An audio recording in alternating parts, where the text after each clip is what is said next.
सभी स्नेही जनों एवं सुधी साधकों को सादर वंदे। जय श्री कृष्ण। श्रीमद् भगवद गीता अध्याय 6 चैप्टर 6 आत्म संयम योग, जिसे ध्यान योग भी कहा जाता है।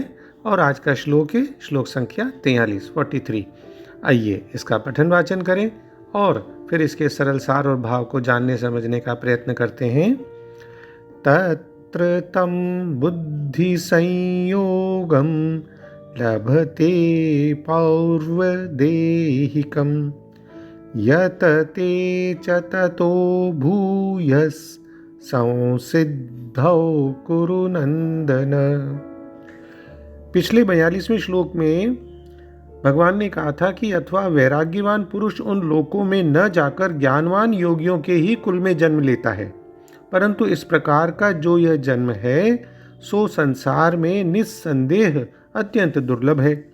अब उसी बात को आगे बढ़ाते हुए भगवान कहते हैं कि वहाँ उस पहले वाले शरीर में संग्रह किए हुए बुद्धि संयोग को अर्थात संबुद्धि रूपी योग के संस्कारों को अनायासी प्राप्त हो जाता है, और हे कुरुनंदन उसके प्रभाव से वह फिर परमात्मा की प्राप्ति रूपी सिद्धि के लिए पहले से भी बढ़कर प्रयत्न करता है। अर्जुना, ही automatically regains in that birth the latencies of even-mindedness of his previous birth, and through that he strives harder than ever for perfection in the form of God realization। तो पहले पदच्छेद के माध्यम से संस्कृत शब्दों का अर्थ देख लें, फिर इसका भाव ग्रहण करने का प्रयास करते हैं। तत्र वहाँ, तम उस, पौर्व देहिकम पहले वाले शरीर में संग्रह किए हुए, बुद्धि संयोगम बुद्धि के संयोग को अर्थात संबुद्धि रूपी योग के संस्कारों को लभते अनायासी प्राप्त हो जाता है। च और कुरुनंदन, हे कुरुनंदन, ततः उसके प्रभाव से, भूयः वह फिर संसिद्धौ परमात्मा की प्राप्ति रूपी सिद्धि के लिए यतते पहले से भी बढ़कर प्रयत्न करता है। यानी ऐसा साधक जो ज्ञानवान योगियों के कुल में जन्म लेता है तो वह अपने पूर्व जन्म के शरीर में होने वाले उस बुद्धि के संयोग को पाता है, अर्थात योगी कुल में जन्म लेते ही उसका अपने पूर्व जन्म में प्राप्त हुई बुद्धि से संबंध हो जाता है। और हे कुरुनंदन, वह उस पूर्वकृत संस्कार के बल से पूर्ण सिद्धि प्राप्त करने के लिए फिर और भी अधिक प्रयत्न करता है, जैसा कि आदि शंकराचार्य जी लिखते हैं। देखिए, किसी भी मनुष्य को या साधक को ये शंका या आशंका हो सकती है कि भाई पुनर्जन्म लिया तो उस साधक को अपनी साधना फिर से जीरो से शुरू करनी पड़ेगी, शुरू से शुरू करनी पड़ेगी। लेकिन इस श्लोक में भगवान ने उस आशंका को निर्मूल कर दिया। भगवान कहते हैं कि योग के अनुकूल वातावरण में जन्म लेने के बाद वह पुरुष अपनी पूर्व जन्म वाली जो शरीर है, देह है, उसमें अर्जित ज्ञान से संपन्न हो जाता है, जिसके कारण वह अन्य लोगों की अपेक्षा अपनी साधना को, अपनी इस आध्यात्मिक शिक्षा को और अधिक सरलता से, आसानी से और जल्दी पूर्ण कर लेता है। भाई उसके लिए कोई अब नई बात तो रही नहीं है, कोई नई स्टडी नहीं करनी है, उसको नया कोई ज्ञान अर्जित नहीं करना है। वो तो जहाँ तक पहले अभ्यास कर चुका है, जितना ज्ञान वो प्राप्त कर चुका है, बस अभी उसको उस पूर्व अर्जित ज्ञान की पुनरावृत्ति करनी है, केवल दोहराना ही है। जैसे हम एग्जामिनेशन में जाते हैं तो हम लोग पुराने जो चीज़ें याद होती हैं उसको दोहरा के जाते हैं, तो बस वो दोहराता है तो वो जल्दी से उसका काम हो जाता है। अल्पकाल में ही अपने हृदय में ज्ञान को सिद्ध होते हुए देखता है। इसे कहा गया पौर्वदेहिक ज्ञान, उससे वो युक्त हो जाता है, किंतु वह फिर आगे संसिद्धि के लिए, प्राप्त करने के लिए पहले से भी अधिक प्रयत्न करता है। भगवान श्री कृष्ण कहते हैं कि हे कुरुनंदन, योग भ्रष्ट पुरुष संसिद्धि के लिए और भी अधिक प्रयत्न करता है, क्योंकि उसमें और ज़्यादा उत्साह और ज़्यादा क्षमता आ जाती है। तो दूसरे शब्दों में कहें तो हे कुरुनंदन, ऐसा जन्म पाकर वह अपने पूर्व जन्म की दैवी चेतना को पुनः प्राप्त करता है और पूर्ण सफलता प्राप्त करने के उद्देश्य से वह आगे उन्नति करने का प्रयास करता है। इस संदर्भ में राजा भरत का किस्सा जानना भी दिलचस्प रहेगा कि राजा भरत, जिन्हें तीसरे जन्म में उत्तम ब्राह्मण कुल में जन्म मिला था और वो अपनी पूर्व दिव्य चेतना की पुनः प्राप्ति के लिए उत्तम जन्म का एक उदाहरण है। राजा भरत तो विश्व भर के सम्राट थे और तभी से तो हमारा देश भारतवर्ष के नाम से विख्यात है। पहले ये हमारा देश इलावृत वर्ष के नाम से ज्ञात था। तो राजा भरत ने अल्पायु में ही आध्यात्मिक सिद्धि के लिए संन्यास ग्रहण कर लिया था, किंतु वे सफल नहीं हो सके। अगले जन्म में उन्हें उत्तम ब्राह्मण कुल में जन्म लेना पड़ा और वे जड़ भरत कहलाए। क्यों? क्योंकि वे एकांतवास करते थे, किसी से बोलते भी नहीं थे। बाद में राजा रहुगण ने इन्हें महानतम योगी के रूप में पाया। तो उनके जीवन से ये पता चलता है कि अगर दिव्य प्रयास हो, योगाभ्यास करें तो वो व्यर्थ नहीं जाता। भगवत कृपा से योगी को पूर्ण सिद्धि प्राप्त करने के बार बार सुयोग प्राप्त होते रहते हैं।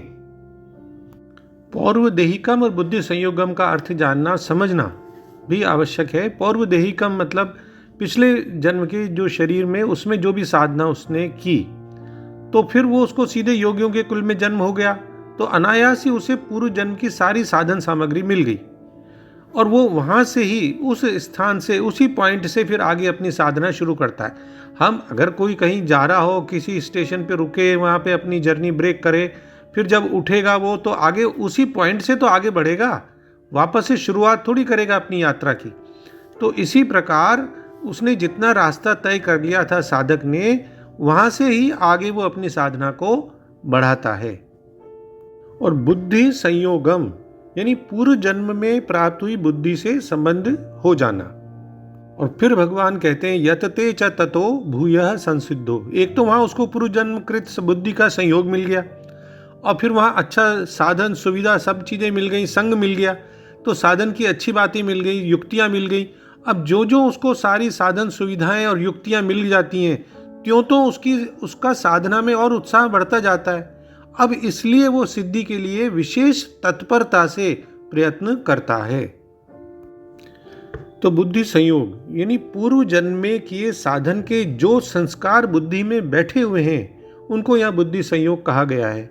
और अब इस बात को हम अच्छी तरह समझ सकते हैं कि पारमार्थिक उन्नति ढक सकती है, थोड़े टाइम के लिए रुक सकती है, छुप सकती है, पर मिटती नहीं है और समय पाकर प्रकट हो जाती है। ये ऐसा नहीं है कि जैसे सिम चेंज किया तो पुराना बैलेंस सारा खत्म हो गया, अब हम जीरो से चालू करेंगे। नहीं, जो भी आपने वहाँ पे साधना की है, जो भी ज्ञान अर्जित किया है, वो सब आपके बैलेंस के रूप में क्रेडिट रहता है।